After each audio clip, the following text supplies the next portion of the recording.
La campagne est terminée et le travail commence. Déclaration de Boris Johnson qui promet d'énergiser le Royaume-Uni. Alors comment va-t-il dynamiser l'économie qui est passée de la pole position à la lanterne rouge des économies du G7 depuis le vote sur le Brexit ?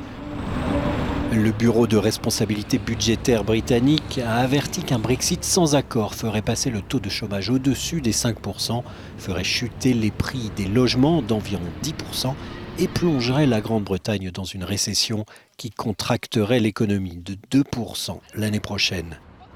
Plusieurs groupes d'entreprises dès lors se sont empressés de donner des conseils au nouveau Premier ministre, histoire d'obtenir un peu de certitude et pourquoi pas même un Brexit ordonné. Quelques jours avant son élection, Boris Johnson a déclaré qu'un accord commercial pourrait permettre de sortir de l'impasse sur le Brexit. Mais signer un tel accord avec les partenaires du Royaume-Uni ne serait pas chose facile. Il y a un problème pratique.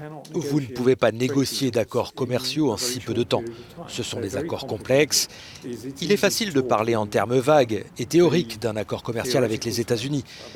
Mais l'expérience montre que les accords commerciaux avec les États-Unis sont très difficiles à obtenir et nécessitent des compromis que beaucoup de Britanniques jugeraient inacceptables. Le Fonds monétaire international a publié ses dernières perspectives économiques. Selon elle, la croissance britannique sera de 1,3% en 2019, mais cette prévision est basée sur un Brexit ordonné, suivi d'une transition progressive.